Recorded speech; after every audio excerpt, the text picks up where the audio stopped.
hoje possam ter oportunidade também de ver a aula, ok? Vocês estão vendo aí o esquema? Está todo mundo vendo? Estão conseguindo ver?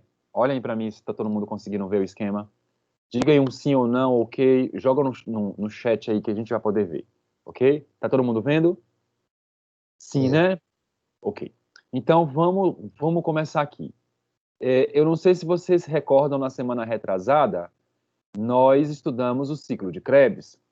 E se vocês também vão recordar comigo agora, vocês vão perceber que o ciclo de Krebs, ele representa uma via aeróbia no processo de produção de energia, é a via aeróbia.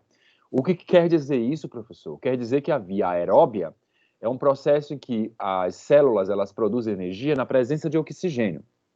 Lembrem comigo que nós tínhamos um desvio do piruvato para dois caminhos principais.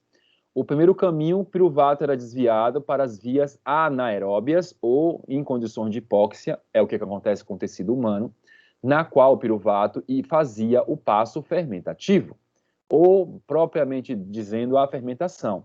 E lembre que no corpo humano ocorre a fermentação láctica, nós fizemos prova sobre isso agora, tá? E agora nós estamos caminhando o caminho aeróbio da produção de energia. Nós vimos o piruvato sendo desviado para o ciclo de Krebs, nós estudamos na semana retrasada que o piruvato ele é transformado em acetil-CoA pelo complexo da piruvato desidrogenase, que tem cinco coenzimas, 4 delas derivadas de vitaminas do complexo B, a gente viu isso aqui, tá? E 3 enzimas. E aí o acetil-CoA ele dava partida ao ciclo reagindo com o oxaloacetato. Hoje, nós vamos dar continuidade e finalizar o processo de produção de energia de forma aeróbia ou aeróbica, né? Como, professor?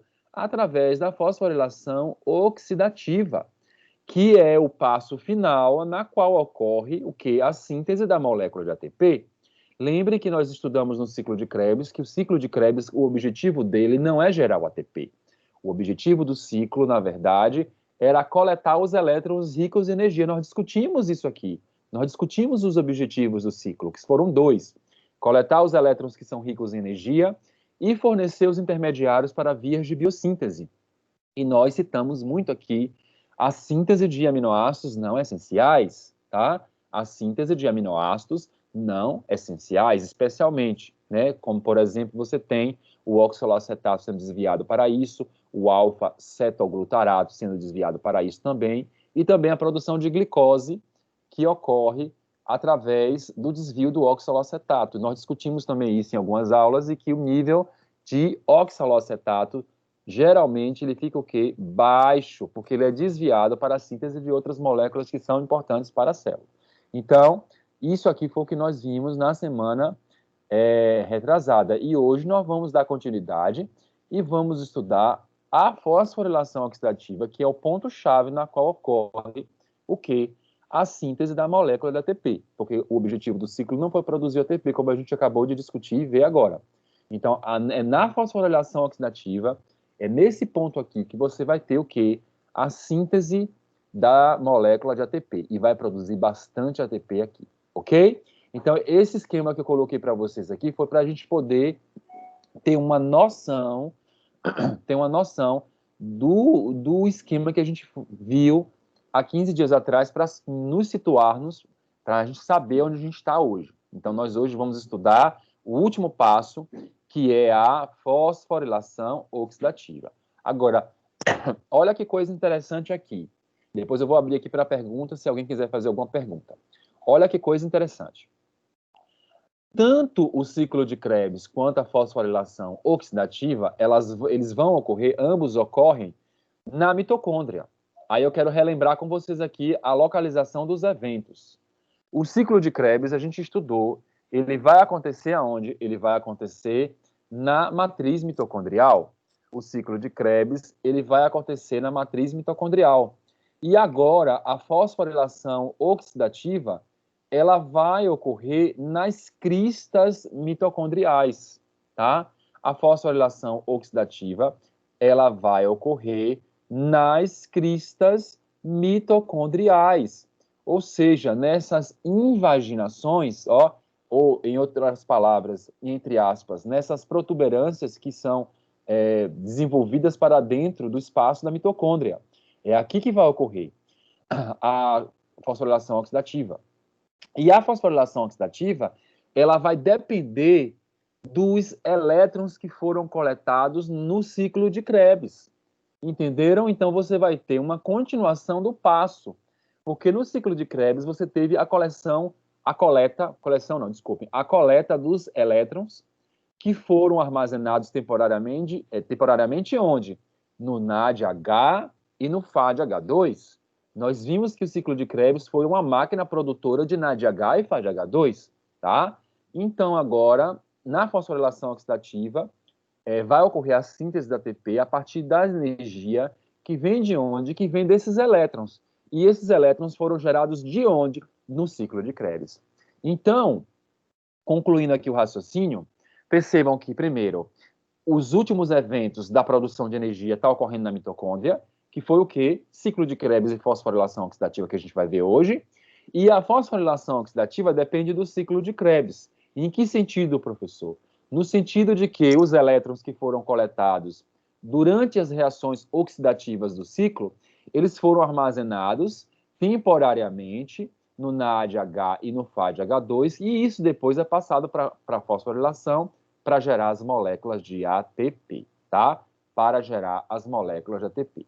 Eu vou abrir aqui um PowerPoint vazio para a gente escrever umas coisas aqui, tá? Eu vou abrir aqui, deixa eu só abrir um PowerPoint vazio aqui para a gente poder escrever umas coisas aqui. Então, deixa eu copiar aqui. O título de hoje é fosforilação oxidativa, tá? Fosforilação oxidativa. Então, deixa eu colocar aqui para a gente só botar um conceito e para que vocês possam se situar aqui o que vai acontecer hoje. Então, ó, fosforilação oxidativa, tá? Então, hoje nós vamos estudar isso aqui. Perfeito. Qual que seria o conceito da fosforilação oxidativa, professor? Como a gente já está vendo, é um processo, é um evento que ocorre o quê? A produção de energia. Mas de que maneira essa energia ela é produzida? Nós já vimos alguns spoilers aqui, que eu já falei para vocês, tá? Então, de que maneira essa energia ela é gerada? Então, vamos botar lá. Então, bota assim, ó, representa um processo, vamos colocar aqui um conceito, né? Para a gente poder ir começando a entender como vai funcionar a fosforilação oxidativa. Então, vamos colocar assim, ó, representa um processo pelo qual a célula gera ATP. ATP é o quê? Energia, ó, energia. Quando elétrons vindos, ó, do NADH e FADH2, ó, NADH e FADH2, eles vieram de onde? Do ciclo, ó, de Krebs. Eles vieram do ciclo de Krebs, ó, NADH. Então, quando os elétrons vindos do NADH e FADH2 passam por um conjunto, ó, por um conjunto de complexos proteicos.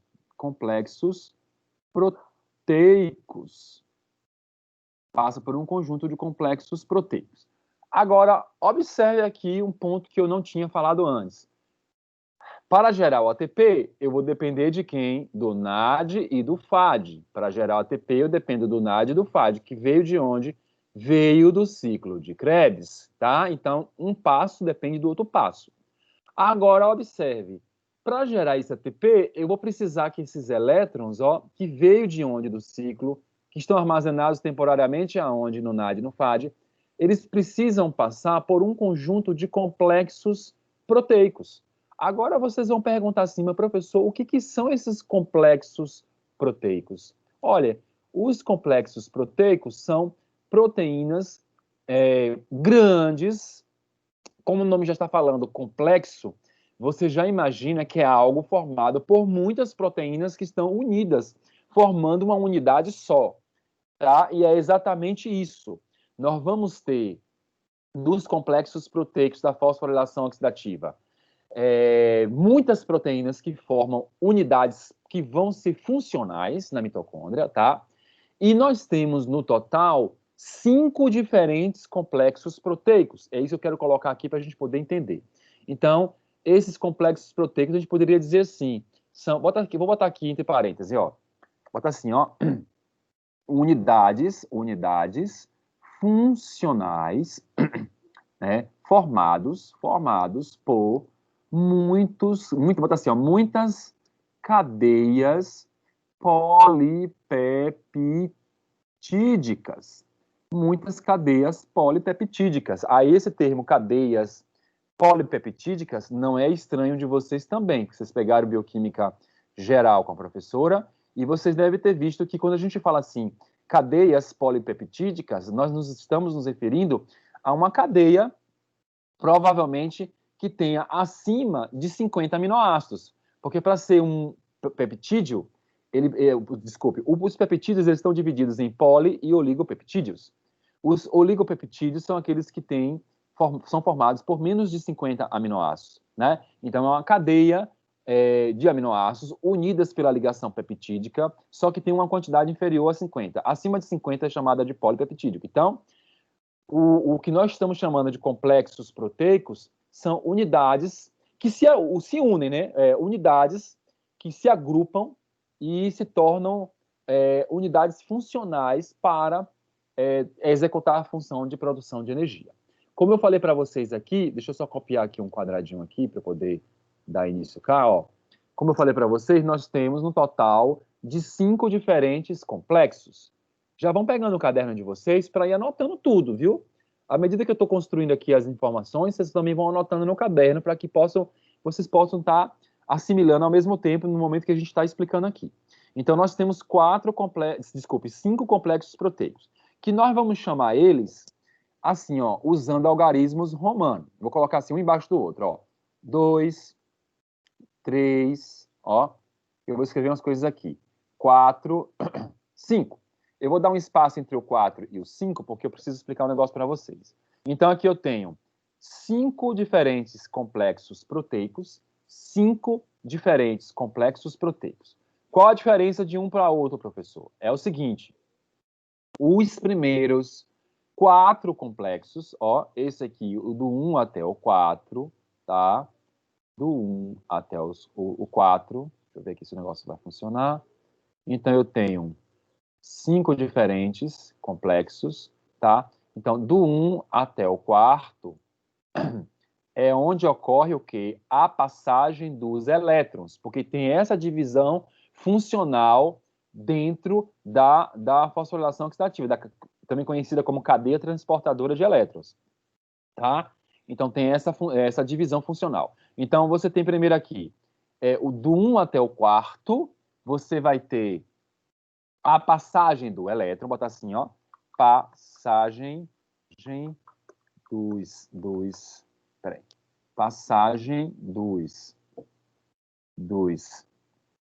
elétrons, tá? Então, do 1 até o 4 ocorre o quê? A passagem dos elétrons. E o quinto vai funcionar de que maneira? É no quinto que vai ocorrer a síntese da molécula de ATP. Então, no quinto, você tem o quê? A síntese de ATP. Então, perceberam a diferença? Então, um conjunto, né? 4 deles vai permitir a passagem dos elétrons. E o quinto é onde ocorre a síntese da molécula de ATP. Então, esse é o panorama da nossa aula de hoje. Nós vamos estudar hoje, talvez não conseguiremos terminar, mas eu acredito que a gente consiga, né? Que vai ficar um pedacinho para a próxima semana, mas não tem problema, tá? Que é um assunto bem extenso. Mas você vai ter do 1 até o 4, aonde ocorre a passagem dos elétrons, e o quinto é onde vai ocorrer o quê? A síntese da molécula de ATP. Então, este é o nosso panorama da aula de hoje. Perguntas? Até então, dúvidas, perguntas,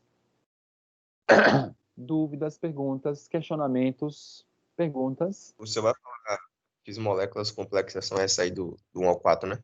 Eu vou mostrar agora no slide, tem os detalhes, Vinícius, e aí eu vou poder estar mostrando para vocês direitinho quem são esses complexos proteicos, a gente já poder entender, viu? Mais alguma pergunta? Perguntas? Dúvidas? Perguntas, dúvidas? Vamos então dar continuidade aqui. Então, eu vou descompartilhar o PowerPoint aqui, esse com vocês, e vou estar compartilhando o PowerPoint principal para a gente poder ir agora aprofundando em alguns pontos. Eu só queria mostrar essa parte inicial para que vocês pudessem já ter noção do que a gente vai tratar hoje. Deixa eu só ampliar aqui o PowerPoint para a gente poder ter uma visão melhor e entender como vai funcionar. Eu vou estar mostrando aqui umas coisas até chegar num ponto que eu vou parar para a gente poder entender, e para a gente poder entender bem. Ok, todo mundo está podendo ver aqui? Todo mundo está vendo? Todo mundo consegue ver? Sim ou não? Pronto. Então, ok. Vamos ver aqui agora. Então, aqui nós temos hoje a fosforilação oxidativa, que a gente vai estudar hoje. Se vocês observarem aqui, ó, na primeira figura eu já estou mostrando alguns dos complexos. Aqui tem 4 complexos, no total são 5. Eu vou estar explicando todos eles daqui a pouco, tá? Mas se você perceber, ó, aqui já tem os complexos. Eu falei o que para vocês? Que os complexos são formados por muitas cadeias polipeptídicas que se unem para formar uma unidade. É isso que vocês vão perceber hoje. Por exemplo, só para vocês terem uma noção, olha aqui o complexo 5, tá vendo que ele tem, ele é onde ocorre o quê? A produção do ATP, a gente acabou de ver agora. Do complexo 1 até o complexo 4, você tem a passagem dos elétrons, e no complexo 5, você vai ter a síntese da molécula de ATP. Se você olhar aqui no complexo 5, ó, perceba que ele tem essa unidade, que é diferente dessa unidade aqui de baixo, que tem uma proteína que liga as duas unidades. Estão vendo? Ó? Então, isso aqui é uma cadeia polipeptídica. Alguma não, várias, que formam essa unidade de cima. Aqui no meio é outra cadeia polipeptídica. Aqui tem várias outras aqui embaixo. Então, os complexos são unidades funcionais formadas por várias cadeias polipeptídicas. É a mesma coisa de uma forma bem grosseira, fazendo uma comparação com a casa.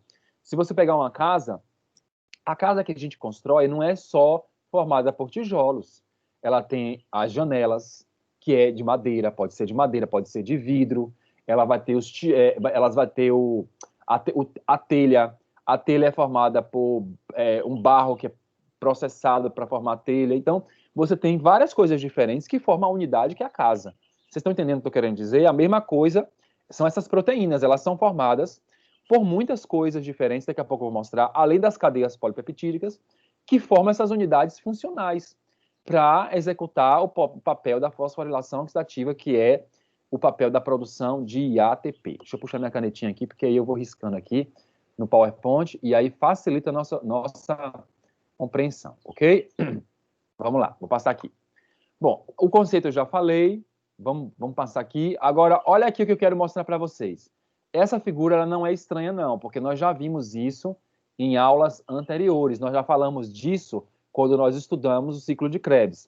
Nós estamos agora nessa fase aqui, ó, nesse estágio, que é o último estágio, que é a fosforilação oxidativa com o objetivo de gerar as moléculas de ATP. É aqui que nós estamos, porque nós já estudamos a glicólise e a transformação do piruvato em acetil-CoA, que ocorre na matriz mitocondrial.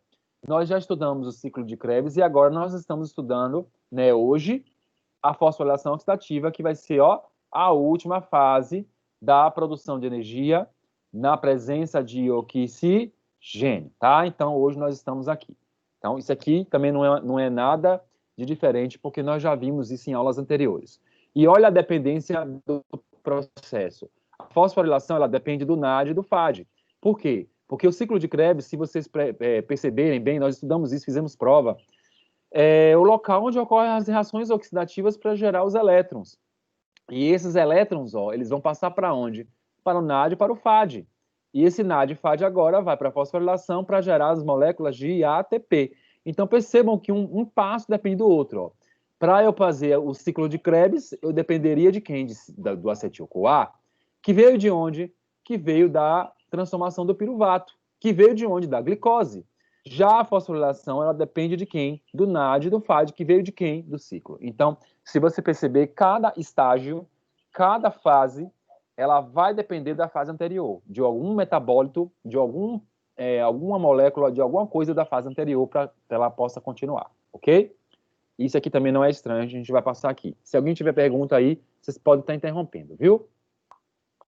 Olha aqui o que eu acabei de falar para vocês lá em relação ao local onde ocorre a fosforilação. Agora a gente vai mudar um pouquinho de local, que antes nós estudamos o ciclo, ele ocorreu na matriz mitocondrial. Agora as coisas vão ocorrer aonde? Nas cristas. O que são as cristas? De novo, as cristas são essas invaginações, entre aspas, essas protuberâncias, tá vendo? Ó, que vão adentrando na mitocôndria. E é aqui que estão os complexos proteicos que são responsáveis em fazer esse passo da fosforilação. Olha aqui comigo, do lado aqui esquerdo de vocês, né? Percebam que eu tenho aqui uma mitocôndria. Essa aqui é uma foto real de uma mitocôndria, real, feita em microscopia eletrônica de transmissão, tá? É uma foto real da mitocôndria mostrando aqui. Tem duas coisas bem interessantes aqui. Aqui mostra a mitocôndria, tá? Aqui, se você observar, não dá para ver com muitos detalhes, mas dá para ver duas membranas aqui, ó, a externa e a interna. E isso que vocês estão vendo aqui para dentro, ó, são as cristas, aonde estão os complexos proteicos que vão fazer a fosforilação. E do lado de fora, olha que coisa interessante, você tem aqui o retículo rugoso. Você consegue observar as vesículas e os pontinhos pretos em cima das vesículas, que são os ribossomos. Então, aqui é bem interessante, só para chamar a atenção um pouco, né, para vocês perceberem como é que são as coisas na vida real, uma foto real de uma mitocôndria, tá? Eu botei aqui só para a gente poder mesmo estar tendo uma noção. Então, o evento agora vai acontecer aonde? Nas cristas, tá? Agora eu vou passar aqui o slide e eu vou querer que vocês prestem bastante atenção, porque eu vou me ater muito a isso aqui agora. Muito. Que eu vou explicar de uma forma geral como funciona a fosforilação, tá? Então eu preciso muito da atenção de vocês aqui, para que vocês possam entender como é que vai funcionar esses passos aqui, tá? E eu depois também vou ter que dar umas pausas aqui, que eu vou precisar, desculpem, eu vou precisar estar explicando algumas coisas paralelas para vocês, tá? Aqui eu tenho os meus complexos proteicos. Eu tenho aqui, ó, o complexo 1, o 2, o 3, o 4 e o 5. Nós acabamos de estudar que do complexo 1 ao complexo 4, você tem o quê? Você vai ter a passagem dos elétrons, ok? E o complexo 5 é o complexo em que você tem a síntese da molécula de ATP. Aqui, se você observar, parece uma proteína só, mas não é uma proteína só. Foi até o que Vinícius chamou a atenção da gente aqui. Não é uma proteína só. Aqui, por exemplo, só para vocês terem noção, essa primeira proteína aqui do complexo 1, esse primeiro complexo, ele vai ter, se eu não me engano, em torno de 40 cadeias polipeptídicas que formam essa unidade funcional toda. Então, cada um deles aqui vai se formar. Por exemplo, esse complexo 4, ele tem 13. Para formar o complexo 4, são 13 cadeias polipeptídicas. Então, cada um tem sua estrutura, sua particularidade, e eu vou estar mostrando para vocês hoje, passo a passo, cada um deles. Aqui nessa figura eu quero mostrar de uma forma geral como funciona a fosforilação, tá? Então, observe comigo aqui. Aqui em cima eu tenho a membrana externa da mitocôndria, e aqui embaixo, aonde estão os complexos, eu tenho a membrana interna. De novo, lá eu tenho a membrana externa da mitocôndria, externa, que está para fora, tá? E aqui dentro eu tenho a membrana interna, onde estão os complexos proteicos. É claro que aqui não está mostrando aquelas invaginações que eu mostrei para vocês. Aqui é uma figura só a nível de representação para a gente poder entender o passo aqui, tá? Esse espaço aqui é aquele espaço que eu tinha explicado lá na aula de ciclo de Krebs, chamado de espaço intermembranar, ou também conhecido como espaço citoplasmático. Por quê? Porque o conteúdo desse local é muito parecido com o conteúdo do citoplasma. Então, esse espaço aqui é um espaço que tem um conteúdo muito próximo. Lembrando que eu expliquei na aula de ciclo de Krebs que a membrana externa ela é formada por uma proteína chamada de porina, e essa porina ela deixa passar moléculas pequenas e sais minerais, íons, tá? Então, por isso que nós dizemos que esse espaço aqui é um espaço que tem um conteúdo muito parecido com o conteúdo do citoplasma. Aqui dentro, você tem a chamada matriz mitocondrial, tá? É na matriz que ocorre o ciclo. A gente acabou de ver isso na aula anterior, antes da nossa prova, tá? Então, a matriz está aqui. Aqui nós temos, de novo, o espaço entre as membranas, ou espaço citoplasmático, membrana interna, membrana externa, e aqui do lado de fora, como se estivesse representando o citoplasma. Vamos agora entender como funciona a fosforilação. Eu vou explicar de uma forma geral, porque eu preciso explicar aqui para depois a gente passar de complexo para complexo, para que a gente possa entender passo a passo, tá? Então, aqui eu tenho o complexo 1, o 2, o 3, o 4 e o 5. Vamos nos concentrar inicialmente do complexo 1 ao complexo 4. Depois eu passo para o complexo 5 para a gente poder entender como é que funciona ele, tá? Lembrem comigo que no ciclo de Krebs, nós tivemos a produção do NAD e do FAD. E não sei se vocês recordam comigo, mas se não recordam, eu vou relembrar. A reação que produzia o FAD, eu lembro que eu expliquei para vocês na aula que a reação que produzia o FAD não acontecia na matriz mitocondrial. De novo, eu expliquei na aula de ciclo de Krebs que a reação que produzia o FAD, que é a reação que o succinato virava fumarato, não ocorria na matriz mitocondrial. Ela ocorria no ciclo. Eu lembro que eu expliquei reação 1, reação 2, reação 3, reação 4, reação 5, ocorre na matriz mitocondrial. A reação 6, que é a reação que o succinato vira fumarato, ela ocorria onde? Nas cristas mitocondriais. Por que isso? Porque a succinato desidrogenase, que é a enzima que produz o FAD e que transforma succinato em fumarato, ela faz parte do complexo 2 da fosforilação oxidativa. Então, hoje nós estamos vendo isso aqui. Então, aqui está, dentro da proteína do complexo 2, está o FAD. O FAD está aqui. E aqui está o NAD, tá vendo? Ó, o NAD, que foi gerado aonde? No ciclo de Krebs. E aqui não está mostrando o FAD, mas o FAD está aqui, ó. O FAD, que foi gerado aonde? No ciclo de Krebs. Mas, professor, peraí para a gente ver se a gente entendeu. O que esse NAD e esse FAD estão fazendo aqui? Eles estão dando continuidade ao processo de respiração aeróbia, ou seja, ao processo de produção de energia na presença de oxigênio. E o que eles estão fazendo aí? Eles estão lançando os elétrons. Esses elétrons foram aqueles mesmos que vieram do ciclo de Krebs? Sim. Então, o NAD e o FAD estão agora participando da fosforilação, sabendo que o NAD sempre vai entrar pelo complexo 1 e o FAD sempre vai entrar pelo complexo 2. Vou repetir aqui para ver se a gente pegou.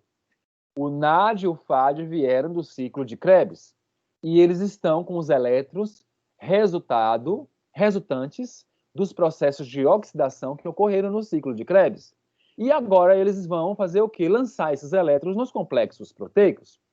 O NAD lança sempre os seus elétrons no complexo 1. E o FAD vai lançar sempre os seus elétrons no complexo 2. Isso é regra. Não existe a possibilidade do FAD lançar no complexo 1 e do NAD lançar no complexo 2. O que se sabe até hoje, porque a fosforilação até hoje tem muita coisa que estão descobrindo ainda, é muito nova. O que se sabe é que o NAD lança o elétron no complexo 1 e o FAD vai lançar o elétron no complexo 2. De novo, o NAD lança o elétron no complexo 1 e o FAD lança o seu elétron no complexo 2. Bom, o que vai acontecer com esses elétrons aí? O que vai acontecer? Olha aqui comigo. O NAD, ao lançar o elétron no complexo 1, este vai percorrer ao longo de todo o complexo, tá? Até chegar nessa molécula aqui, ó, que é Q. Então, de novo, o NAD lançou o elétron no complexo 1 e este vai percorrer todo o complexo até chegar nessa molécula chamada de Q. Essa molécula chamada de Q, ela é conhecida como ubiquinona. E eu preciso parar um pouquinho aqui, voltar para o meu quadro lá, que é aquele PowerPoint, para mostrar para vocês o que significa a ubiquinona. Vamos lá, eu vou descompartilhar aqui. Só um minutinho, viu, gente?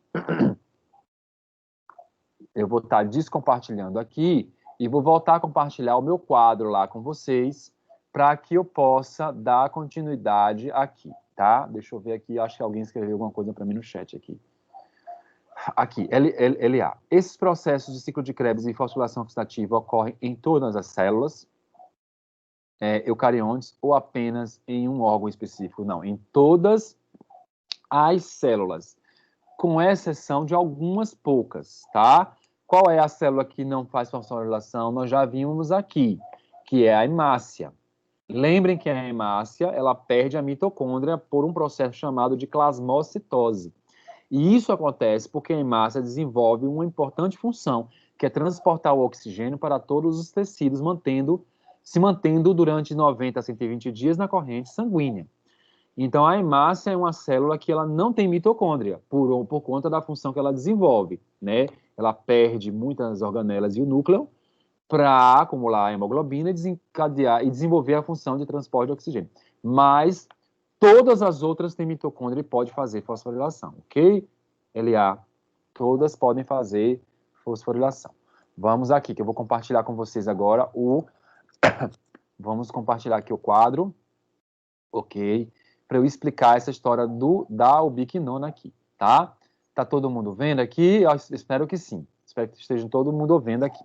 Então, deixa eu explicar para vocês aqui essa história da ubiquinona. Rapidinho aqui eu vou fazer um esquema para que a gente possa estar entendendo aqui. A ubiquinona, ela é representada pela letra Q. Ela também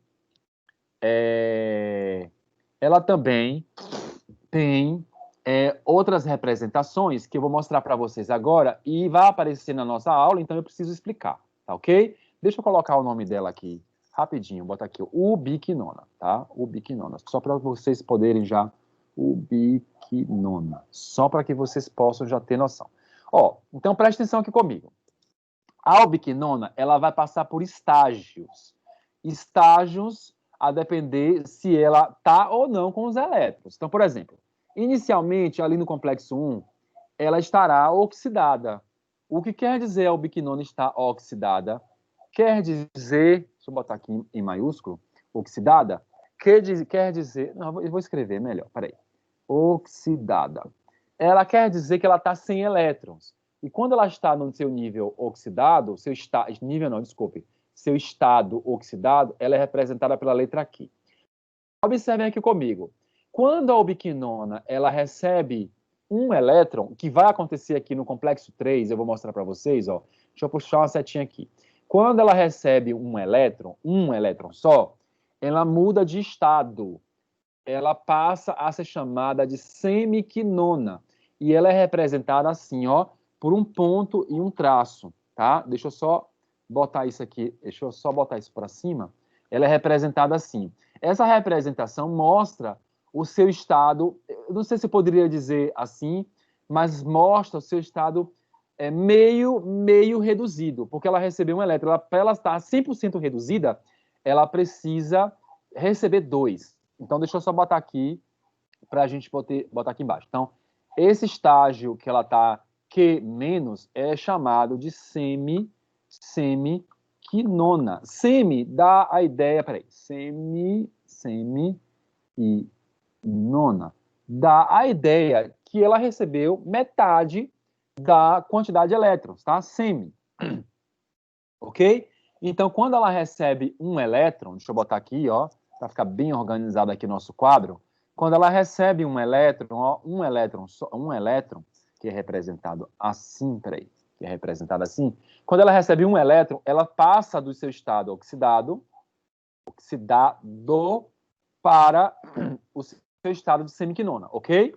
Se ela agora receber mais um, olha aqui, se a semiquinona ela receber mais um, agora ela vai sair do seu estado de semiquinona para um estado de quinona completamente o quê? Deixa eu ampliar mais um pouquinho minha seta. Para o seu estado de quinona 100% reduzida. Então agora eu não tenho mais, se ela receber mais um elétron, eu não vou ter mais essa semiquinona. Eu vou ter isso aqui agora, ó, deixa eu explicar para vocês aqui.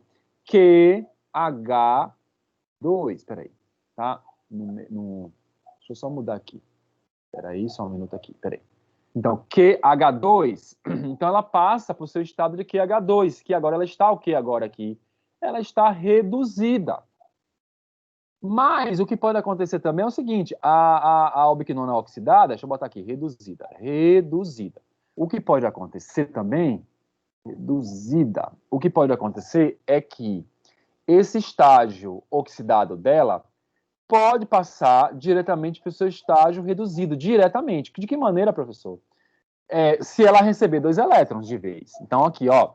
Então, se ela recebeu o primeiro, ficou no estado de semiquinona, ela pode receber o segundo elétron, passa a ser uma quinona agora o quê? 100% reduzida.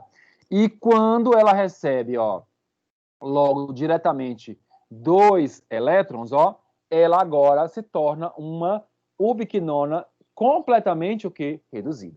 Então, esse aqui, deixa eu só agrupar aqui, esse aqui é o estágio completo, os estágios na qual a ubiquinona ela passa. Ela pode sair do seu estado oxidado para o seu estado diretamente reduzido, se ela receber 2 elétrons, tá vendo? Direto. Ou ela pode receber um elétron, se tornar uma semiquinona, e posteriormente receber mais um e se transformar numa ubiquinona reduzida, ok? Então, vamos voltar lá. Alguém quer perguntar alguma coisa aqui nesse ponto? Alguém tem alguma dúvida, alguma pergunta? Deixa eu ver se alguém escreveu alguma coisa. Não escreveram. Querem perguntar alguma coisa aqui nesse ponto sobre a ubiquinona? Senão, eu vou voltar lá para o meu PowerPoint original para a gente poder dar continuidade ali o passo. Eu parei só para mostrar os estágios que a ubiquinona passa, ok? Eu acho que não temos, né? Então, vamos voltar lá. Eu vou descompartilhar, então, aqui com vocês e vou compartilhar o PowerPoint que estava o original que estava lá, ok? Para a gente poder voltar lá e entender agora o que está acontecendo com a ubiquinona. Então, vamos lá, para a gente poder entender. Vamos lá. Ok. Olha aqui, ver se está todo mundo vendo ainda o PowerPoint, se está todo mundo ok, se está todo mundo vendo. Se vocês estão vendo, se quem não estiver vendo, dá um sinal aí, por favor. Então, aqui, observe, ó. Vou pegar minha canetinha vermelha novamente. Então, observe. O NAD lançou o elétron. O elétron percorreu o complexo inteiro, ó, e chegou na ubiquinona. Olha aqui o estágio dela. Ela está o quê? Como a gente acabou de ver? Oxidada. Oxidada. Mas percebam, ela saiu do seu estado oxidado para o seu estado, ó, 100% reduzido. Então, isso quer dizer que o NAD passou quantos elétrons para a ubiquinona? 2. De novo, a ubiquinona saiu do seu estado oxidado para o seu estado 100% o quê? Reduzido. Isso quer dizer que o NAD lançou quantos elétrons para a ubiquinona? 2 elétrons. E o NAD agora, ó, o NADH virou quem, ó? NAD+. O NADH virou quem? NAD+. E o que quer dizer isso? Quer dizer que esse NAD+ agora pode voltar para onde? Para o ciclo de Krebs, para poder realmente receber mais elétrons vindo do ciclo. Entenderam, gente, o que está acontecendo aqui? Então, as coisas vão se reciclando e voltando novamente para os processos, para que possa trazer novamente elétrons, o fluxo de elétrons para a fosforilação. Então, NADH virou NAD+, esse NAD+, pode voltar para onde? Para o ciclo de Krebs. Ok. Esse QH2 agora, essa ubiquinona reduzida, vai para onde, professor? Ela vai para o complexo 3. Sempre vai ser assim, elétron migra do 1, vai para o 3. E a mesma coisa, elétron migra do 2, vai para o 3. Vamos olhar o complexo 2 agora. O complexo 2 é o complexo do FAD. Lembre que eu já expliquei que o complexo 1 é o do NAD e o complexo 2 é o complexo do FAD, tá? O 1 é o do NAD e o 2 é do FAD. O que acontece aqui? É a mesma coisa. O FAD vai lançar os elétrons no complexo 2 e ele também lança 2 elétrons. Ele também lança o par de elétrons. Por quê? Porque eu estou vendo aqui, olha aqui, essa ubiquinona. Ó, percebam que aqui está mostrando essa com um pontilhamento, tá vendo? Ó, vindo para cá. Mas aqui também é a mesma coisa. Aqui tem uma ubiquinona que não está mostrando, mas aqui também tem uma ubiquinona que também fica na sua forma 100% reduzida, mostrando que o FAD lança também 2 elétrons. Então, o NAD lança 2 e o FAD também vai lançar quantos? 2 elétrons. E os elétrons que foram para a ubiquinona, que ela está agora reduzida, vai para onde, professor? Para o complexo 3. Então, de novo, o NAD lança para a ubiquinona, que vira QH2, e o FAD também lança para a ubiquinona oxidada, que aqui não está mostrando, mas que também vira o quê? QH2. E ambos vão para onde?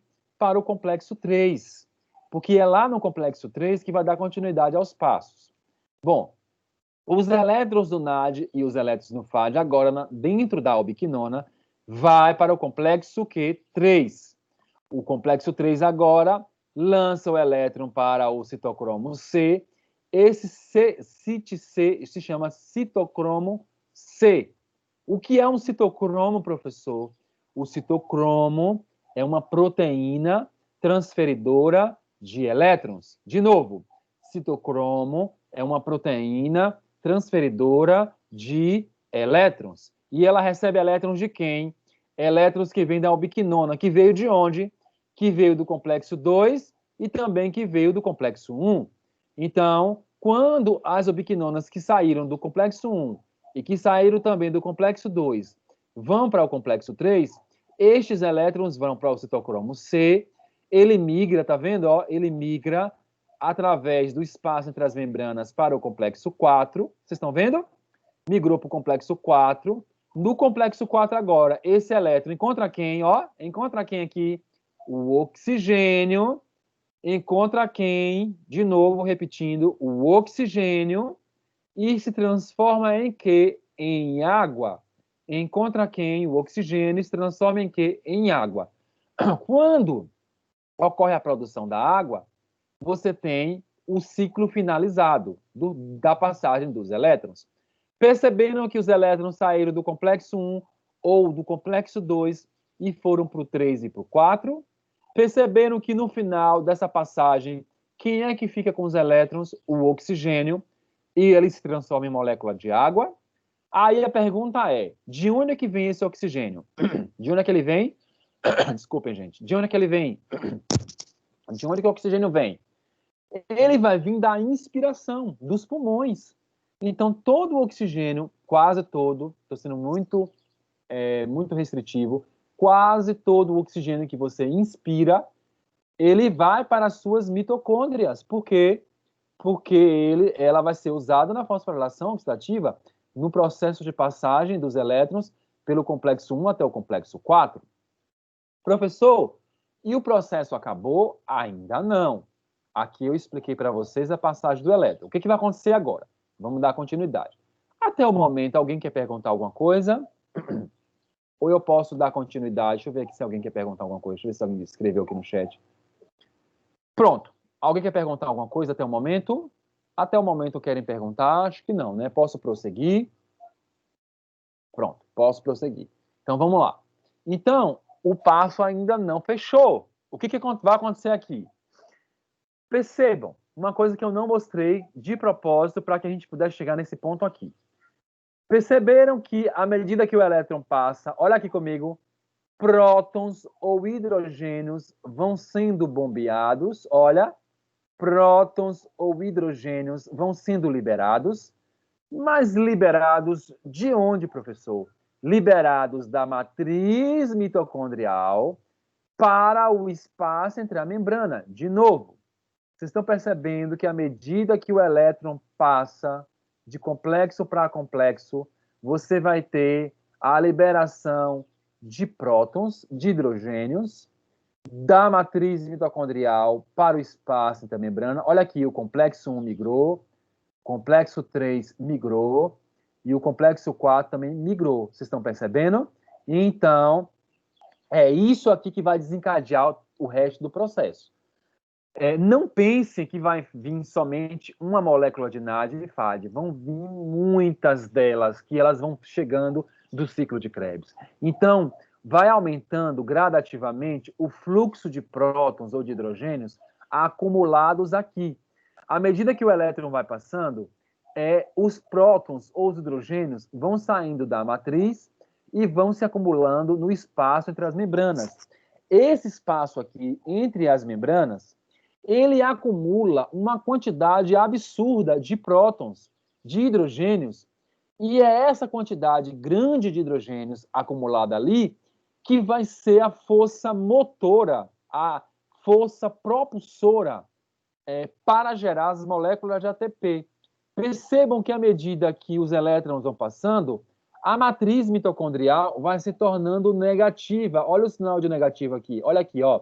Olha o sinal de negativo. Vocês estão vendo, ó? Olha o sinal de negativo aqui, ó. Então, à medida que os prótons vão migrando para o espaço entre as membranas, você vai tornando a matriz mitocondrial cada vez mais negativa e o espaço entre as membranas cada vez mais positivo. Olha que interessante. Olha que coisa interessante. Isso vai gerar um gradiente de prótons. Professor, o que é um gradiente de prótons? É um acúmulo de hidrogênios de uma forma tão grande que vai agora impulsionar, dar o combustível necessário ao complexo 5 para gerar as moléculas de ATP. De novo, à medida que os elétrons vão passando de complexo para complexo, você percebe que vai tendo um acúmulo de hidrogênios. Onde? O acúmulo de hidrogênios no espaço entre as membranas. E essa força propulsora, ou esse gradiente de prótons, ele vai ser a energia que o complexo 5 vai necessitar para que a molécula de ATP seja produzida. Mas por que isso, professor? Porque depois que acumula hidrogênio, ele vai voltar para a matriz a partir do complexo 5. Olha que mágica. Ele, de novo, à medida que o elétron passa, acumula hidrogênio aqui no espaço entre as membranas, e esse hidrogênio ele vai retornar para a matriz mitocondrial pelo complexo 5. De novo, ele vai retornar para a matriz mitocondrial pelo complexo 5. E isso vai representar a energia que o complexo 5 vai precisar para gerar as moléculas de ATP. Vamos entender com mais detalhes como funciona isso no próximo slide. Deixa eu passar aqui um slide para a gente poder entender. Olha aqui comigo. Olha aqui. Aqui eu tenho um detalhe do complexo 5. Olha aqui. Um detalhe do complexo 5. E se vocês perceberem bem, eu vou ter duas coisas aí importantes ao redor dele. Eu vou ter aqui uma proteína de um lado, uma proteína canal. O que é uma proteína canal? Uma proteína que permite a passagem de alguma molécula de um lado, e outra proteína canal do outro lado. Eu tenho duas proteínas canais. A proteína canal da direita, percebam, ela é um simporte. Um simporte é uma proteína que ela precisa de duas coisas para entrar, para permitir a passagem. Precisa, para uma molécula entrar, ela precisa de uma outra coisa que entre junto com ela. Por exemplo, quem é esse H2PO4- aqui? É o fosfato inorgânico, que nós já vimos em aulas anteriores como PI. Olha aqui, o PI é o fosfato inorgânico, que é representado por H2PO4. PI é o fosfato inorgânico, que é representado por H2PO4-. Então, aqui eu tenho a entrada de um hidrogênio. Então, para o PI entrar, eu preciso também que entre junto comigo o quê? Um hidrogênio. Do lado de cá, eu tenho um outro transportador, só que ele é um antiporte. Qual a diferença do antiporte para um simporte? O simporte é que duas coisas, uma coisa só entra junto com outra. E estou falando de uma forma bem fácil para que vocês possam entender. E o antiporte é que, para que uma molécula entre, a outra tem que sair. Por isso que chama anti, né? Antiporte. Para que uma molécula entre, a outra tem que sair. Então, esse canal ele troca ADP por ATP. Bom, para eu gerar uma molécula de ATP, eu vou precisar de quê? Eu vou precisar de ADP e do fosfato inorgânico. De novo, para eu gerar uma molécula de ATP, eu vou precisar do quê? Eu vou precisar de um ADP e de um fosfato inorgânico. De um ADP e um fosfato inorgânico. Bom, o fosfato vai entrar nesse canal junto com o hidrogênio. E o ADP, ele entra através da troca com ATP. O ATP sai quando ele é gerado para entrar uma nova molécula de ADP. Percebam que tudo é muito muito bem controlado. Tudo é muito bem o que? Controlado. E outra coisa bem importante, para que a proteína que produz a molécula de ATP, que é o complexo 5, funcione, eu vou precisar de 3 hidrogênios, totalizando no final 4. Por que 4? Porque um hidrogênio permite a entrada do fosfato inorgânico e 3 hidrogênios vão permitir com que o complexo 5 funcione. Vou repetir de novo. Eu vou precisar de 4 hidrogênios para gerar uma molécula de ATP. Eu vou precisar de 4 hidrogênios para gerar uma molécula de ATP. Por quê? Porque um hidrogênio vai permitir a entrada do PI, que é o fosfato inorgânico, e 3 hidrogênios vai fazer com que o complexo 5 funcione. Lembra que, de forma bem grosseira agora, fazendo uma comparação, lembre que os nossos carros, eles dependem de um combustível para funcionar. Tem carro que funciona só a gasolina, outro que funciona só a álcool, e outro que são os flex, que funciona com gasolina e com álcool. O combustível do complexo 5 são os hidrogênios. Para gerar um ciclo, para funcionar em um ciclo, para gerar a molécula de ATP, eu preciso de 3 hidrogênios. Então, eu vou necessitar de 3 hidrogênios para gerar uma molécula de ATP. Tá? Desculpe, 4 hidrogênios para gerar uma molécula de ATP, sendo que um vai trazer consigo o fosfato inorgânico, e 3 vai fazer com que é o combustível para o funcionamento do complexo 5, ok? Ok, turma? Perguntas, dúvidas, perguntas, dúvidas. Eu queria saber, que seria a bomba de sódio e potássio? A bomba de sódio tem relação com essa etapa? Olhe, a bomba de sódio e potássio, geralmente, ela se encontra, Paloma, na membrana plasmática. E ela tem a função de fazer o controle da concentração desses íons de dentro para fora. Por exemplo, vou dar um exemplo para você aqui. Você deve ter feito fisiologia humana, você deve ter visto lá o processo de despolarização das membranas. Ali você tem canais que trocam sódio, né, com potássio no processo de despolarização. Mas ali também você vai ter a bomba, que vai fazer esse controle da entrada e da saída também do potássio e do sódio, tá? Aqui nesse caso, não seria uma bomba de sódio e potássio, poderíamos dizer que seria uma bomba de hidrogênios. Eu não diria bomba, porque quando a gente fala de bomba, a gente fala de algo que funciona à base de uma energia. Por exemplo, a bomba de sódio e potássio depende de ATP para funcionar. Aqui não depende. Aqui é um processo que ocorre em favor do gradiente de concentração. O que eu estou querendo dizer com isso?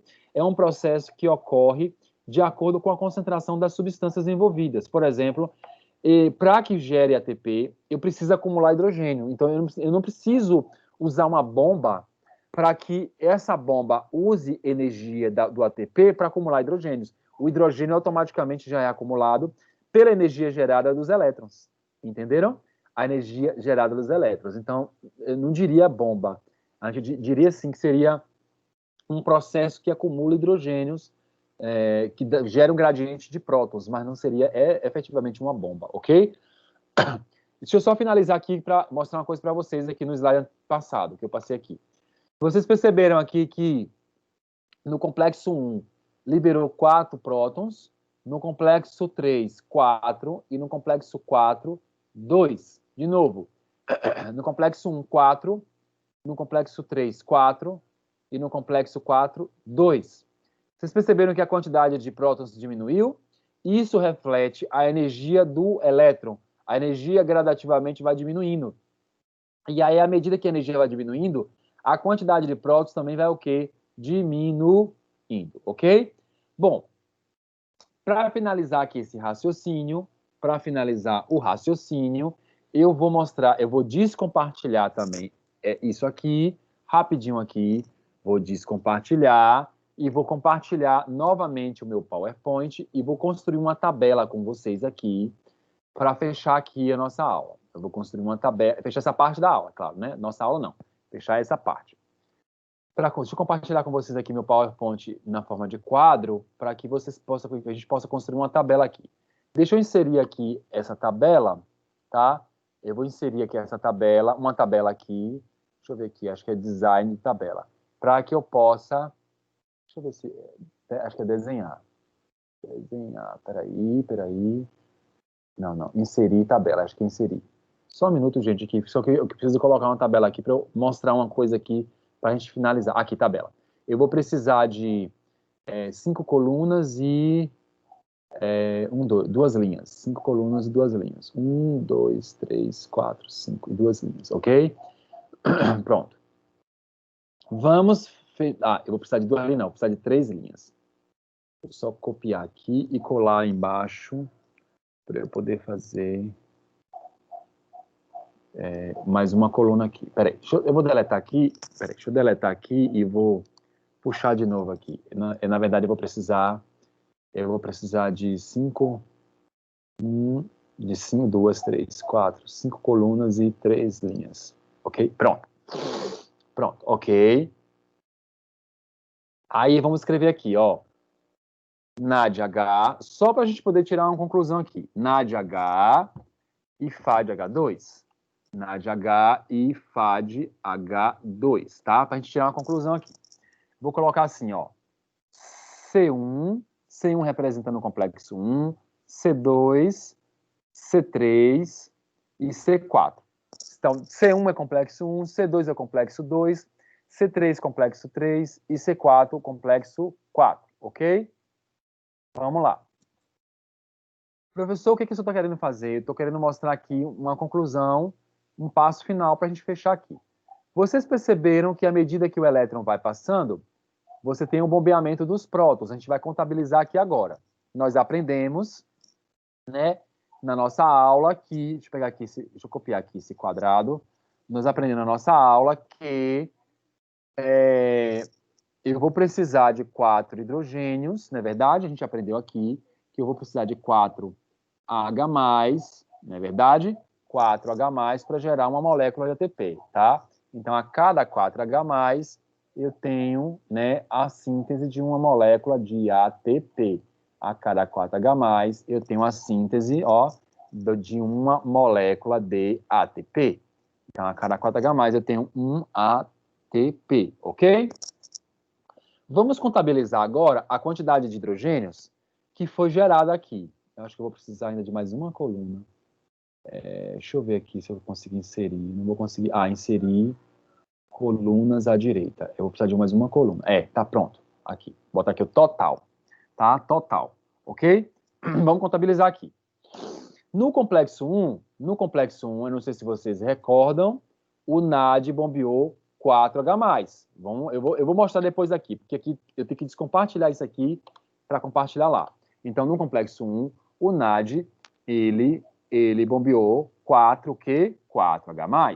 Vamos lá, passo a passo aqui para a gente poder entender, tá? E fechar aqui o raciocínio.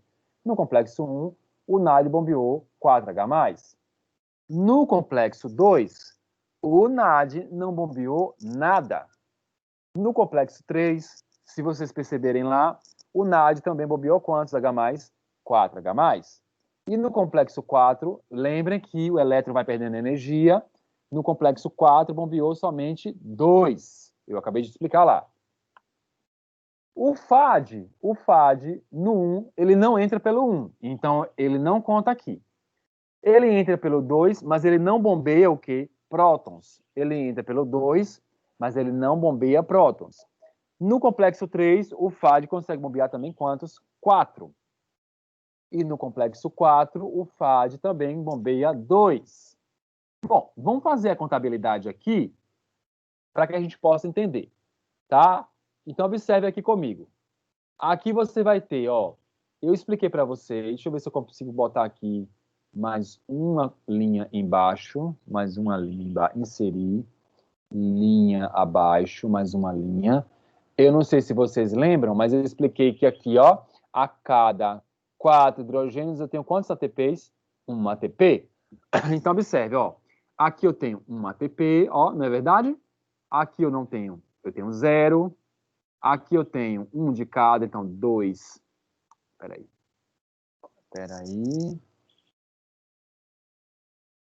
Então aqui eu tenho, ó, 2 ATPs, né? 2 ATPs. E aqui eu tenho 1 ATP, né? Porque aqui, no caso, 2 mais 2, 4. Então eu tenho aqui, ó, 1 ATP. Então eu tenho, peraí. No total eu tenho, aqui eu vou ter 1, 3, 4 ATPs. Se eu olhar pela coluna agora, pela linha agora. Pela linha, se você observar o NAD, ó, 1 ATP, 2 ATPs e 2H+.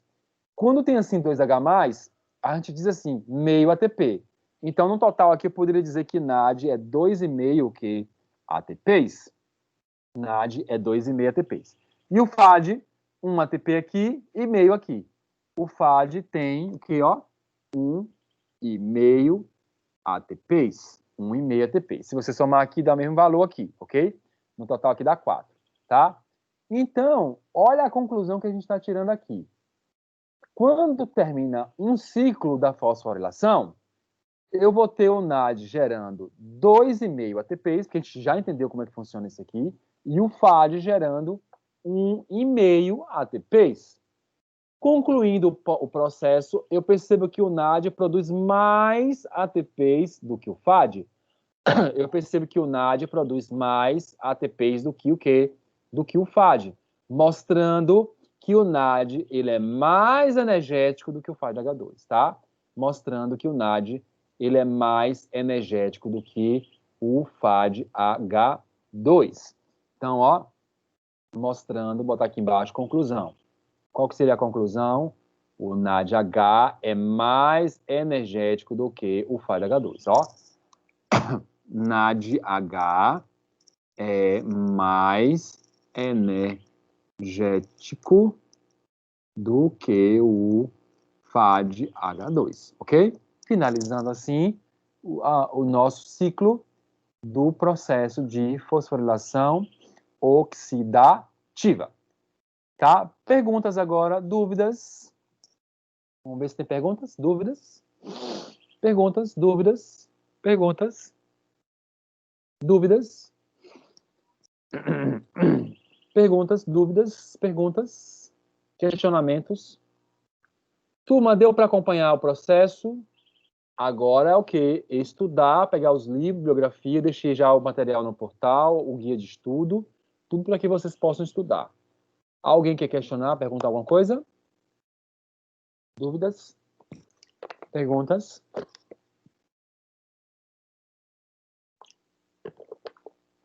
Dúvidas, perguntas? Não temos? Posso continuar?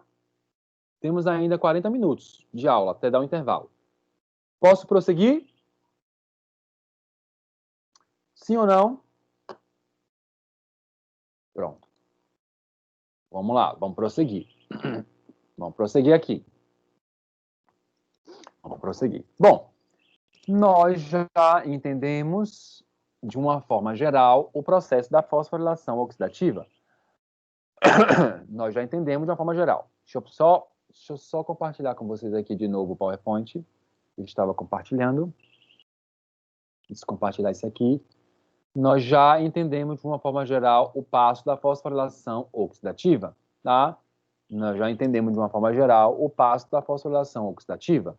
Agora, nós vamos detalhar um pouco mais, porque isso aí foi só de uma forma geral. A gente vai detalhar agora para que a gente possa entender o que acontece em cada complexo, o que existe em cada um deles, que faz com que eles se tornem especiais e bem funcionais para que possa passar esses elétrons. A gente vai ver agora, complexo por complexo, o que tem dentro deles para permitir essa passagem de elétrons, ok? Vamos lá.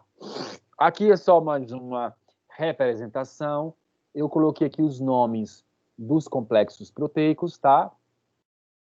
Coloquei os nomes aqui, deixa eu só puxar minha canetinha aqui, aqui tem os nomes deles todos, mas nós estamos chamando ele de C1, C2, C3 e C4, ok? Aqui nós temos o ciclo de Krebs, aqui mostrando, tá vendo, ó, que é a partir do ciclo que você tem a entrada do NAD e do FAD, tá vendo? Para os complexos proteicos, ok? É aqui só essa figura que eu sempre deixo, só para que vocês possam ter uma noção melhor, uma visão melhor de que um processo depende do outro, é um passo que depende do outro, tá? Vamos avançar aqui um pouco mais, vamos avançar.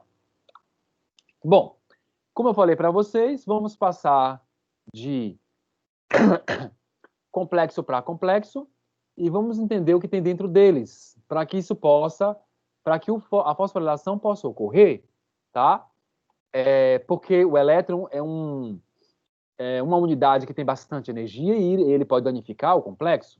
Então, de alguma maneira ou de outra, existe um mecanismo na qual os elétrons passam de complexo para complexo até chegar no seu objetivo final, que é a produção de prótons para gerar ATP no complexo 5. Então, no complexo 1, eu já expliquei para vocês, é o complexo do NAD. Então, o NAD lança o elétron no complexo 1. E olha aquilo que eu tinha explicado no início para vocês. Olha quantas cadeias polipeptídicas existem. 46. Então, isso aqui não é uma proteína só. Poderíamos dizer assim que seriam 46 diferentes unidades para formar um complexo proteico, o complexo 1, tá? Por isso que nós chamamos de complexo, porque ele é formado por muitas unidades, o quê? Diferentes. Por isso que nós chamamos de complexo, porque ele é formado por muitas unidades diferentes, ok? Então, observe aqui. NADH lança o par de elétrons. O par de elétrons, como eu expliquei no início, não vai diretamente para a ubiquinona, ela vai passar por alguns cofatores. E esses cofatores são importantíssimos para chegar até a ubiquinona. O primeiro deles é o que nós chamamos de FMN. FMN é chamada de flavina mononucleotídeo, tá? FMN é flavina mononucleotídeo ou riboflavina de fosfato, também é conhecida como riboflavina de fosfato, tá? Mas nas bibliografias o pessoal conhece muito como FMN, que é flavina mononucleotídeo. Essa flavina mononucleotídeo é o que, professor? É uma coenzima derivada da vitamina B2, que é a riboflavina. Então, quando o NAD lança o elétron, primeiro passa para o FMN. Do FMN, o elétron vai passar por um centro, um conjunto de ferro e enxofre, até chegar à ubiquinona. Agora, aqui comigo. O que é esse centro ou esse conjunto de ferro e enxofre? Na verdade, é isso aqui. Deixa eu explicar para você. Deixa eu mostrar aqui. É isso aqui, ó. Os centros de ferro e enxofre é esse negócio aqui. Muitas proteínas, elas têm esses centros. E são proteínas que são especiais e envolvidas em processos de oxirredução, de transferência de elétrons. No caso dos complexos proteicos da fosforilação oxidativa, representa essas proteínas que são responsáveis em passar o elétron. E elas têm esses centros de ferro e enxofre que são importantes para poder permitir com que o elétron chegue até a ubiquinona. Alguns tipos de complexos de centro de ferro e enxofre. Nós vamos ter o mais simples. O mais simples, ele é representado por FeS. Eu vou escrever lá depois no quadro da gente, lá no PowerPoint, tá? O intermediário, o mais simples é FeS. O intermediário é 2Fe, 2S, tá? O intermediário é 2Fes, 2S. Lembrando que esse S é o enxofre e o Fe é ferro. E o mais complexo é o 4Fe, 4S.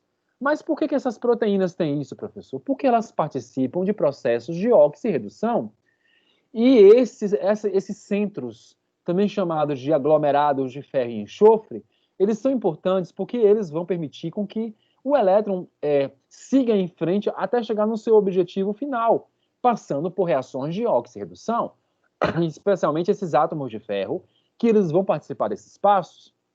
Eu não sei se vocês recordam, na aula de ciclo de Krebs, eu falei para vocês que existia uma enzima lá, que foi a enzima aconitase, que fazia a transformação do citrato em isocitrato. Eu não sei se vocês recordam disso. A enzima aconitase tinha também um centro de ferro e enxofre desse, que nós chamamos de que é do mais simples, que é o FeS.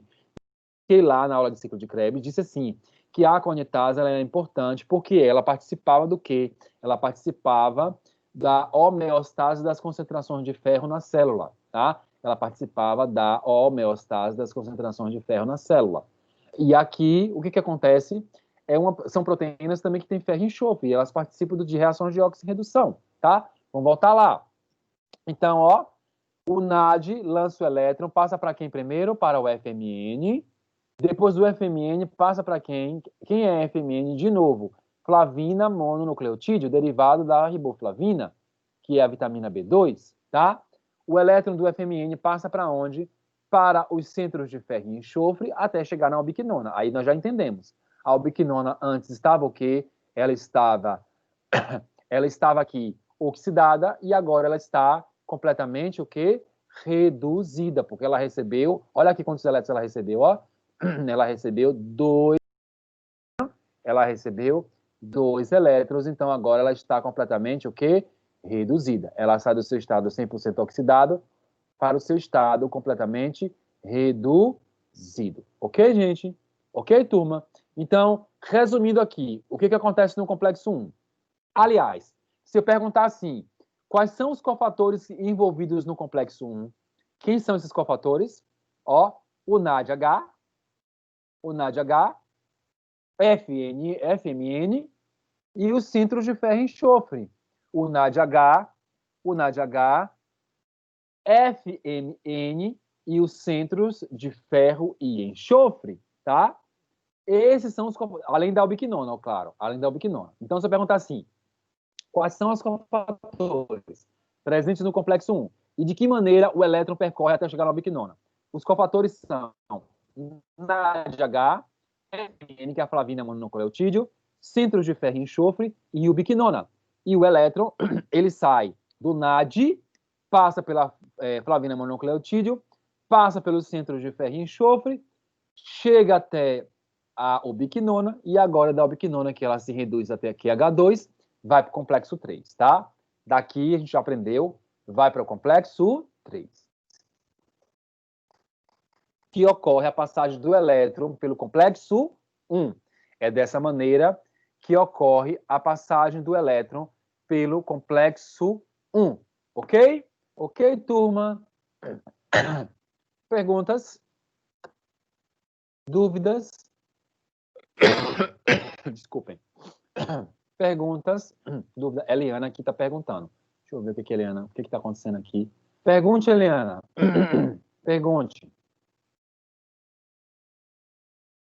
Pode perguntar. Pergunte, Eliana. Era pergunta ou o que aconteceu com você?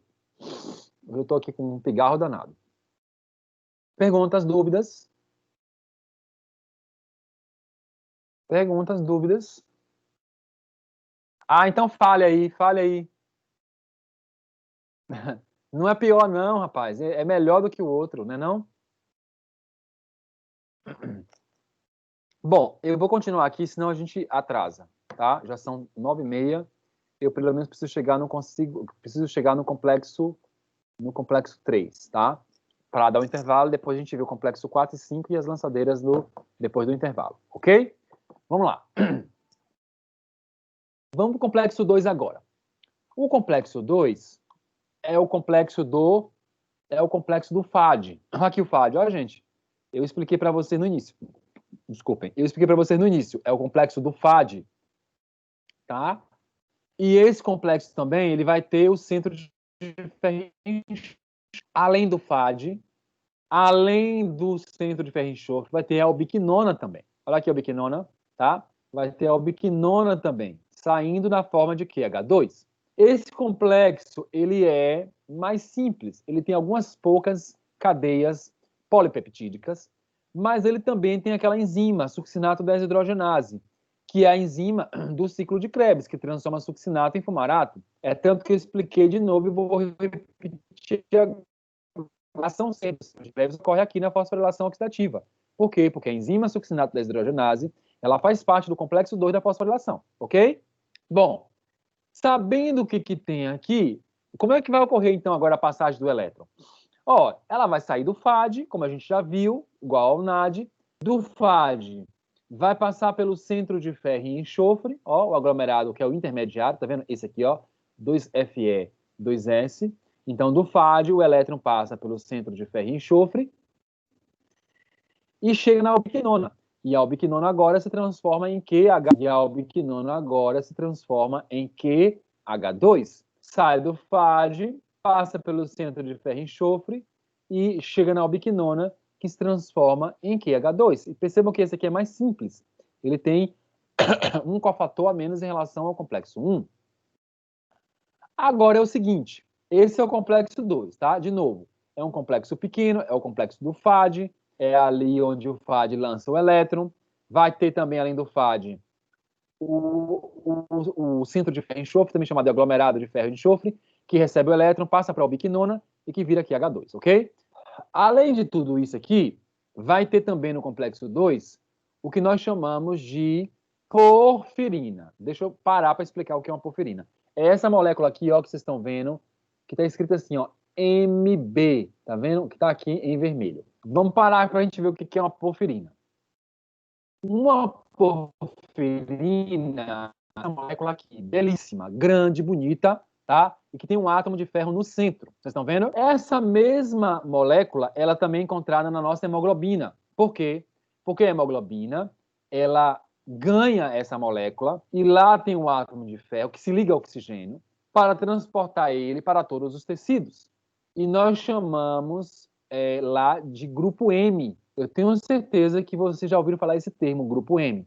O tipo de porfirina, que na verdade o nome do grupo M, o nome é porfirina, a molécula chama porfirina. Então, o tipo de porfirina que é encontrado na hemácia é essa aqui do tipo B, que é caracterizada assim, por 4 anéis de pirrol. O que é um anel de pirrol? O anel de pirrol é essa estrutura aqui que vocês estão vendo, ó, que eu vou circular com a hora em vermelho, ó. Isso aqui é um anel de pirrol, que é delimitado pelo nitrogênio. Vocês estão vendo? Ó? Então, tem um anel aqui, tem um anel aqui, 2, outro aqui, 3, outro aqui, 4. Então, são 4 anéis de pirrol. A gente fala assim, de uma forma técnica. Nós temos uma estrutura tetrapirrólica. Tetra quer dizer que são 4 anéis de pirrol, com um átomo de ferro central, ó, com um átomo de ferro central, formando a ligação coordenada com esses nitrogênios aqui. Ok? Só que nós não temos somente a porfirina do tipo B, nós temos também a porfirina do tipo C e uma outra chamada de porfirina do tipo A, que eu vou mostrar mais para frente. Se vocês observarem bem, existem algumas diferenças entre as porfirinas, né? Quais são as diferenças? O anel tetrapirrólico é idêntico. De novo, o que é um anel tetrapirrólico? O anel tetrapirrólico é um anel, é uma estrutura que tem 4 anéis de pirrol. O anel de pirrol é delimitado por esse nitrogênio aqui, ó. O anel de pirrol é delimitado por esse nitrogênio. Então, eu tenho um anel de pirrol, 2, 3, 4. Então, tetrapirrólica. Então, qual a diferença do citocromo, desculpe, da porfirina C para a porfirina B? Só são os grupos químicos ligados ao anel de pirrol. Só são os grupos químicos ligados ao anel de pirrol. Porque o anel tetrapirrólico, ele é idêntico. O anel tetrapirrólico, ele é idêntico de uma porfirina para outra porfirina, tá? Então, você tem aqui na porfirina C, tá vendo aqui, ó, um grupo tiol ligado a uma aminoácido cisteína, tá vendo? 2, além de outros grupos químicos, e aqui na porfirina B, um grupo vinil, que caracteriza a porfirina B. Então, temos 2 grupos vinis aqui, que caracteriza a porfirina do tipo B. Essa molécula aqui ela é bem importante. Por que ela é importante? Porque essa molécula, gente, que é metabolizada no baço e no fígado e no intestino, que vira a bilirrubina. Então, o nosso sangue, ele vira a bilirrubina, tá? Eu não vou entrar nos detalhes aqui como é que funciona o processo do metabolismo das porfirinas, mas depois vocês anotem no caderno e dêem uma pesquisada, isso a título de curiosidade, para aprofundar o conhecimento de vocês. Dê uma pesquisada assim, ó, metabolismo metabolismo de porfirinas, para que vocês possam ver a participação do baço nesse passo.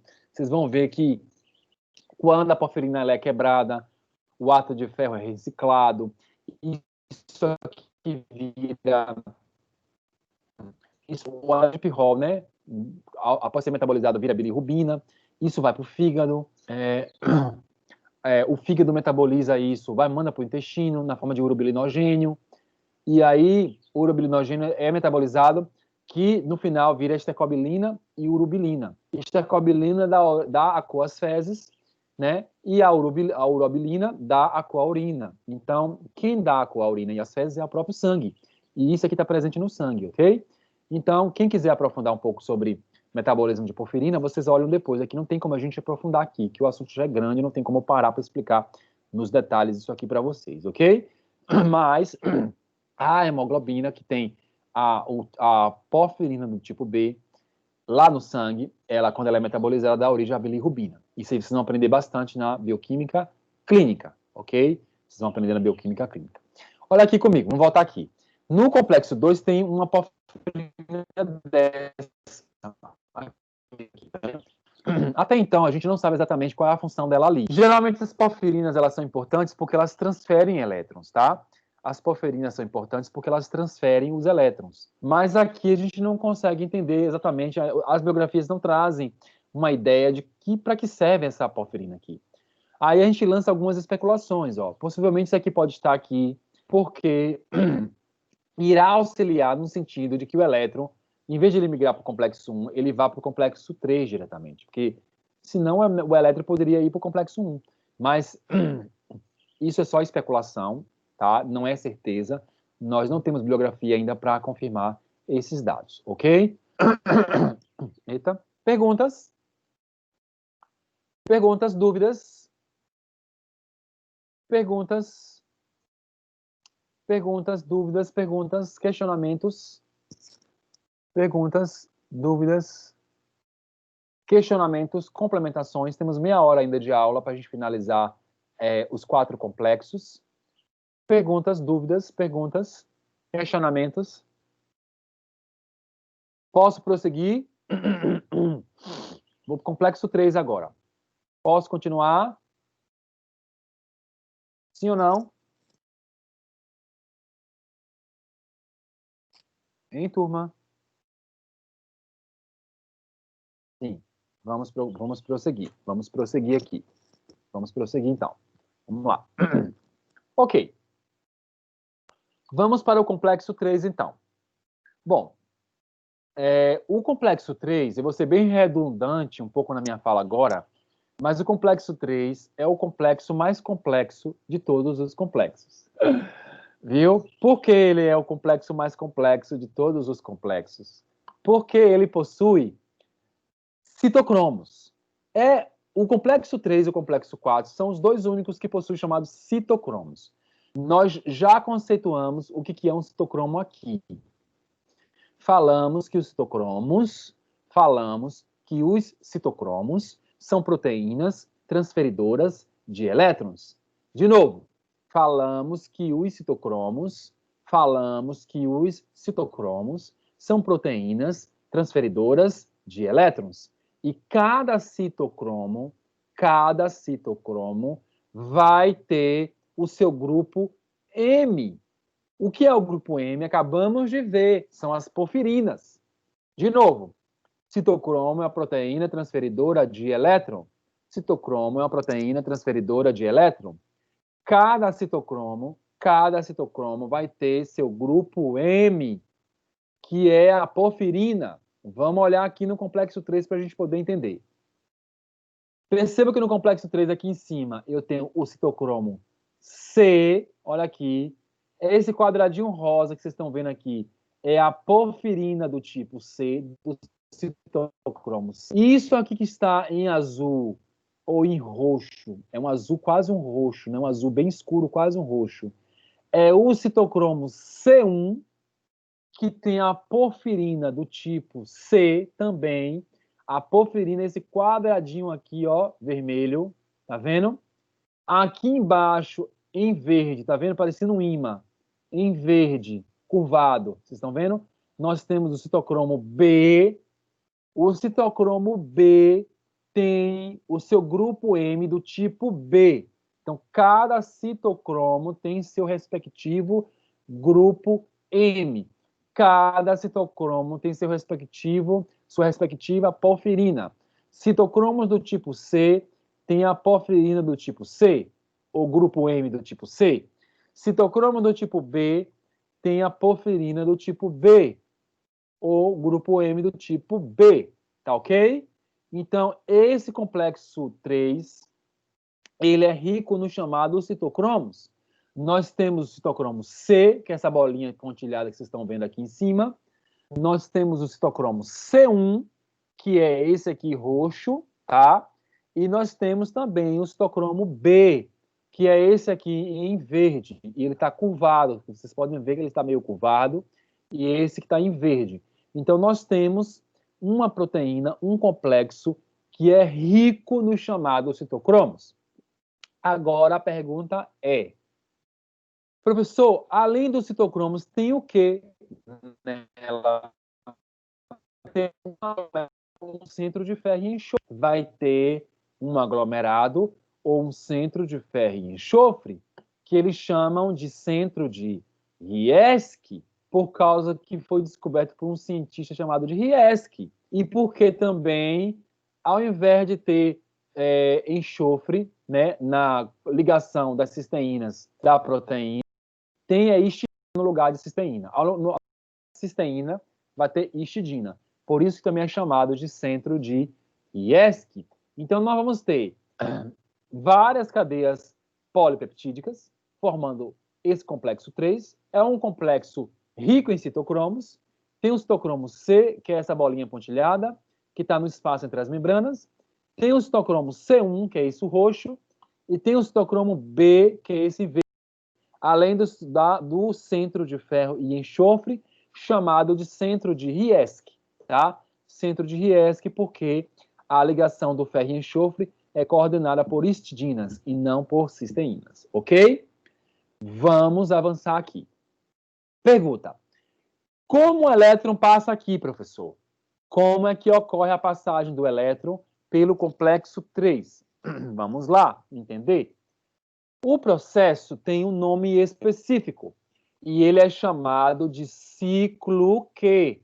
Então, o complexo 3, ele tem a passagem do elétron pelo complexo 3 tem um nome. O nome é chamado de ciclo Q. Ciclo Q. Por que isso? Por que chamar de ciclo Q? Porque você vai ver que aqui você vai ter um fluxo de ubiquinonas reduzidas e ubiquinonas oxidadas sendo produzidas. De novo, a passagem do elétron pelo complexo 3 é chamado de ciclo Q. Por que é chamado de ciclo Q? Porque você vai ter um fluxo de ubiquinonas reduzidas e oxidadas sendo produzidas. Vamos olhar aqui para a gente poder entender como é que funciona isso aqui. Aqui, se você olhar, temos dois momentos. Então, eu vou dividir isso aqui no meio, olha, vou dividir isso aqui no meio. Esqueçam o lado direito e preste atenção somente aqui. Esqueçam esse lado por enquanto, e preste atenção somente nesse lado, tá? Esqueçam esse lado e preste atenção nesse lado aqui. O que acontece aqui? O citocromo, a gente aprendeu que é uma proteína que tem o grupo M e ela é transferidora de quê? De elétrons. De novo, o citocromo é uma proteína transferidora de elétrons e que também possui o grupo M. Só que o citocromo tem uma limitação. De novo, o citocromo tem uma limitação. Qual é a limitação do citocromo? A limitação é a seguinte: o citocromo só consegue passar por ele por vez. De novo, o citocromo tem uma limitação. Qual é a limitação do citocromo? Só consegue passar um elétron por vez, não é os dois. Lembrem, no complexo 1 e no complexo 2, que quando o NAD lançava o elétron no 1 e quando o FAD lançava o elétron no 2, iam dois elétrons. É tanto que a ubiquinona se transformava em uma ubiquinona 100% que reduzida, porque iam dois elétrons. Porque iam dois elétrons. Mas aqui não é a mesma coisa. Por quê? Porque os citocromos possuem uma limitação. Qual a limitação? Os citocromos só deixam passar um elétron por vez. Os citocromos só deixam passar um elétron por vez. Então, como é que funciona isso aqui, professor? Vamos lá. Um QH2 chega. De onde foi que ele veio? Não dá para saber, mas ele pode ter vindo do complexo 1 ou do complexo 2. Então, um QH2 chega, mas não sabemos se veio do 1 ou do 2. Pode ter vindo do 1, do C1 ou do C2, do complexo 1 ou do complexo 2, ok? E lança seu par de elétrons. Lembre que eu falei que os citocromos, como isso aqui é rico em citocromos, os citocromos têm uma limitação. Qual é? Só passa um elétron por vez. E aí, olha o que vai acontecer. Os dois elétrons são lançados, só que eles se dividem. Um elétron vai subir, olha, um vai subir, eles se separam, ó. Um vai subir e o outro elétron vai descer. De novo, a ubiquinona lança o par de elétrons. Só que os dois não andam juntos. Um vai subir, um vai ter que subir e o outro vai ter que descer. O que sobe, ele vai passar pelo centro de ferro e enxofre, olha aquele de Rieske que a gente discutiu. Ele vai passar pelo citocromo C1 do MC, tá vendo? C1 até chegar no citocromo C. Então, de novo, o que subiu passou pelo centro de Rieske, alcançou o citocromo C1, ali na porfirina C1, tá vendo? E chegou no citocromo C. O citocromo C agora, que recebeu um elétron, ele vai migrar para o complexo 4, lançar o elétron dele lá, e depois ele volta. Porque foi o que eu falei, todo citocromo só consegue transportar um elétron por vez. Não vão os dois elétrons? De novo, o par de elétrons é lançado pela ubiquinona, que pode ter vindo de C1 ou de C2. Um elétron sobe e o outro desce. O que subiu passa pelo centro de ferro e enxofre do de Rieske, passa pela porfirina, citocromo C1 da porfirina C1 e chega no citocromo C. E o que desce, passa pelas porfirinas do citocromo B, olha aquele curvado em verde, é o B, e alcança uma ubiquinona oxidada, vocês estão vendo? Que se transforma em uma semiquinona. Olha aquela semiquinona que eu expliquei no início para vocês, que iria aparecer. Tá vendo? Ela é representada por um pontinho e um sinal de negativo. Ó. Então, olha, o que desceu, o elétron que desceu, passou pelo citocromo B, alcançou a ubiquinona oxidada e ela se transformou em uma semiquinona, porque ela só recebeu um elétron. Lembre da explicação do início. Ela só recebeu um elétron, apareceu ela aqui, tá vendo? Ó? Ela só recebeu um elétron. Então, o que subiu alcançou o citocromo C. O que desceu chegou na ubiquinona oxidada, transformando ela em semiquinona. Esse citocromo C aqui de cima, que recebeu o elétron, ele migra para o complexo 4 e ele volta de novo para o complexo 3 para receber novos elétrons, porque ele só consegue transportar um elétron por vez, ok? O primeiro ciclo fechou. Aí vem um segundo ciclo. Mas por que tem que ter outro ciclo, professor? Porque eu só consegui levar um elétron para o complexo 4, eu preciso levar dois, porque o citocromo C, esse aqui de cima, ó, ele só levou um. Então eu preciso passar por todo o processo de novo para que esse citocromo C leve novamente mais um elétron para o complexo 4. Então, de novo, nova ubiquinona chega aqui. Não sei se veio de C1 ou de C2. Pode ter vindo de C1 ou de C2. Lança o par de elétrons. A mesma coisa acontece. Sempre a mesma coisa.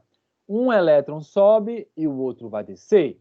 O que subiu passa de novo pelo centro de ferro e enxofre de Rieske, passa pelo citocromo C1 e chega no citocromo C. Aí o citocromo C agora de novo vai para o complexo 4 e aí completa o ciclo, porque agora ele conseguiu levar os dois elétrons, ele só tinha levado um, Agora ele consegue levar os dois, tá? Ele levou os dois, tá ok?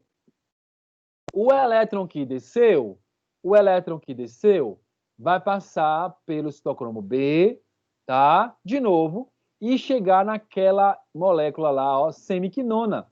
Vai passar pelo citocromo B e chegar naquela molécula chamada de semiquinona, aquela mesma que tinha recebido o elétron anterior. E aí agora ela vai receber o segundo elétron, ó. Se ela recebe o segundo elétron, ela se transforma agora em o quê? Em uma biquinona completamente o quê? Reduzida.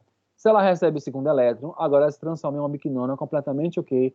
Reduzida. Completando assim o ciclo. Tá ok?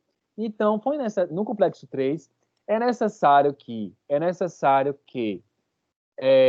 duas ubiquinonas reduzidas cheguem para que o citocromo C aqui de cima consiga levar em cada momento um elétron, para completar os dois elétrons indo para o complexo 4, tá? Para completar os dois elétrons indo para o complexo 4. Esses passos que eu expliquei para vocês aqui se chama ciclo Q. Ciclo Q porque você tem ciclos de redução e ciclos de oxidação da molécula de ubiquinona. Ciclos de redução e ciclos de oxidação da molécula de ubiquinona. Ok? Tudo bem? Perguntas até aqui?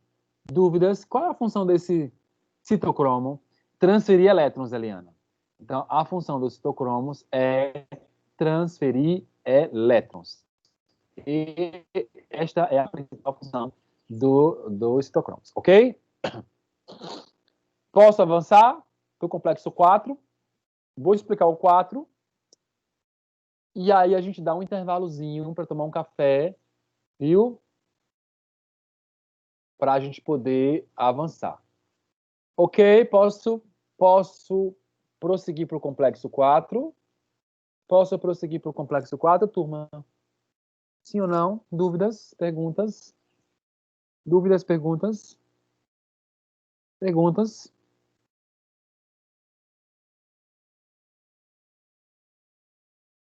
Posso prosseguir, sim ou não? Posso?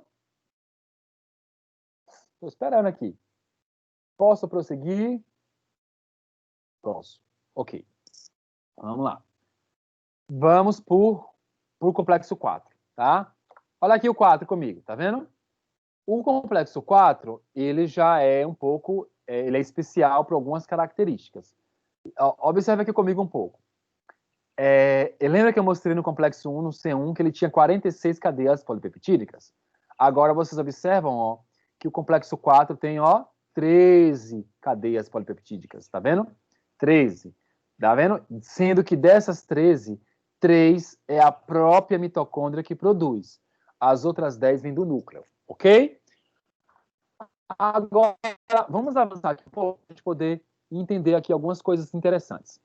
O complexo 4, ele vai ter alguns cofatores distintos do complexo 3 e do C2 e do C1, porque ele vai possuir a porfirina do tipo A, primeira coisa, vai possuir a porfirina do tipo A e também vai possuir 2 centros de cobre. De novo, vai possuir a porfirina do tipo A, e 2 centros de cobre.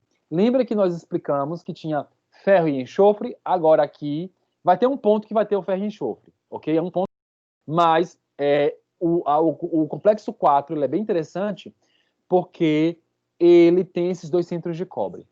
Vamos entender agora como funciona a passagem de elétron nesses centros, até chegar à finalização dos passos, tá ok? Vamos ver como funciona isso aqui. Ah, mas antes, olha aqui a porfirina do tipo A. Nós explicamos a B e a C, que está presente no complexo 3.